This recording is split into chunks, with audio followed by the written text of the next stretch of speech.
join me today, and together, let's look at the situation of a 60-year-old single person who saved up $750,000. They'd like to retire right away, and they'd like to be able to spend $6,000 a month. And as a fee-only financial advisor for over 20 years, I've helped hundreds of people answer questions like this. Today, I'm going to use some free online software so you can follow along and tweak things for your specific situation. But look over my shoulder and let's jump in. Okay, so this conversation really begins with Social Security. So when should we take Social Security? When should they take Social Security? And there's a financial answer, and then there's also a personal answer. But let's look at the financial numbers first. Okay, so for this person, their full retirement age is 67. And at 67, they can get $4,000 a month from Social Security. And if they start taking Social Security at 62, they would get $2,800 a month. And if they wait till 70, they would actually get $5,000 a month.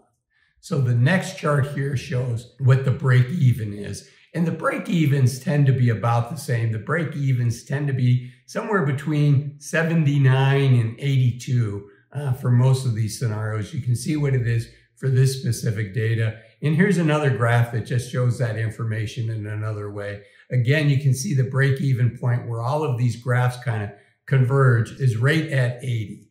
So for this person, they decided they want to start taking Social Security 62. They want to start taking it as soon as they can. Okay, now I'm going to jump into a free online tool. It's available at honestmath.com. And so the first thing I'm going to do is I'm going to input their information in here. You can see this person decided to take Social Security at 62. We talked about this. They get $2,800 a month. I'm assuming that inflation is going to be 3%. So everywhere I'm inflating stuff at 3%. So that's the basics of the individual. The next page, we put in the portfolio information. They have $750,000 and their portfolio is 60% in stocks, 40% in bonds. For expenses in the next tab, $6,000 a month. As I said at the opening, this is what the person would like to spend. Inflation is 3%. Taxable portion of the portfolio, half of their portfolio as they take money out is going to be considered ordinary income. And that would be from things like a regular 401k, a regular IRA. And then half of the portfolio as they take money out is not going to be taxable. And again, you can change any of this for yourself. 80% of their retirement income is going to be taxable. Most of that's going to be Social Security. If you make above a certain amount, Social Security is going to be taxable. And then I have an effective tax rate of 20%, and that's for both federal and for state. So we run the numbers. Fingers crossed, hope that they can do it. But unfortunately, you look at this chart now, this is the result of a Monte Carlo simulation. And Monte Carlo simulations are just a statistical method to take actual stock market data. And then the goal here, you can see where the disclosure up above is we ran 10,000 simulations. So they're trying to forecast like 10,000 lives and say, okay, here's somebody that got lucky. Here's somebody that didn't. So we look at this and that dark line is the median. So in this case, the person runs out of money at 77.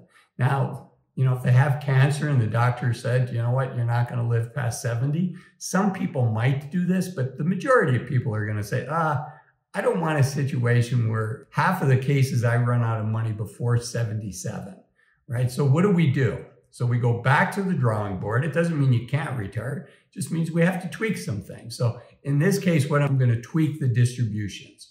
Remember, the person wanted to spend $6,000 a month.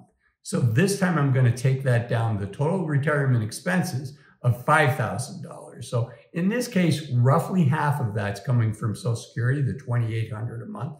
Roughly half of that $5,000 is coming from Social Security, and the other half is coming from their savings account. Again, inflation at 3%. We run the analysis again, and this looks like a portfolio that a fair number of people would be comfortable with. They're running out of money at 84. Worst case is at 78. And in the best case, obviously, they have a lot of money. Now, I say a lot of people would be comfortable. That doesn't mean that it's the majority of the people, right? Thinking about passing away at 84, and at that point, potentially having more life left than you have money can be a scary thing. So let's tweak it again. In this case, let's go back to the expenses. Let's drop their spending from $5,000 a month to $4,500. Again, everything else stays the same. And now when we run the analysis, this is a really nice chart. In the median case, they never run out of money.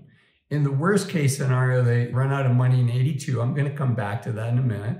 And the best case scenario, they've got close to $2 million. So what about this worst case scenario, running out of money at 82? As a financial advisor, I want my clients to have the highest likelihood of not running out of money. And so typically when I do a plan, I like to see for my clients 95% probability of success, 97% probability of success.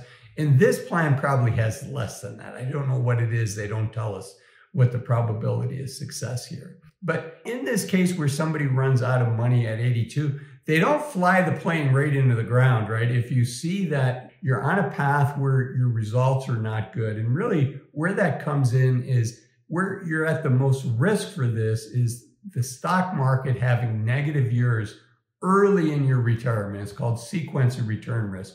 And the reason when you're early in your retirement, it's the most important is because at that point, your account balance is the largest. And think of sequence of return risk as kind of the evil cousin of dollar cost averaging, right? We've all heard, let's say you inherited some money and you want to put it in the stock market. Let's say you inherited $250,000. And the question is, should I put that money in all in a lump sum, or should I slowly put that money in the stock market? The math, the academic answer would say 80% of the time, you're better off putting that money in as a lump sum. And the reason for that is because in general, the stock market goes up and to the right. But that 20% when it doesn't work could be really painful. So most people like the dollar cost average. And over time, maybe the stock market goes down. They get a chance to buy some of the stocks at lower prices.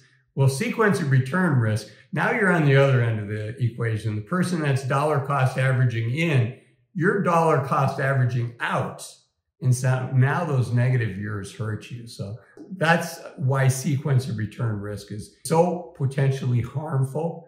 But you also have to balance that with enjoying your life. So there are a lot of people, candidly, myself included, this is not financial advice for you, but I would be personally, myself, comfortable with a chart like this. You have to make that own decision for yourself. This is not financial advice. But thinking about the mental aspect of getting all the joy out of life, I want you to watch this video here, 5 reasons to retire as soon as you can.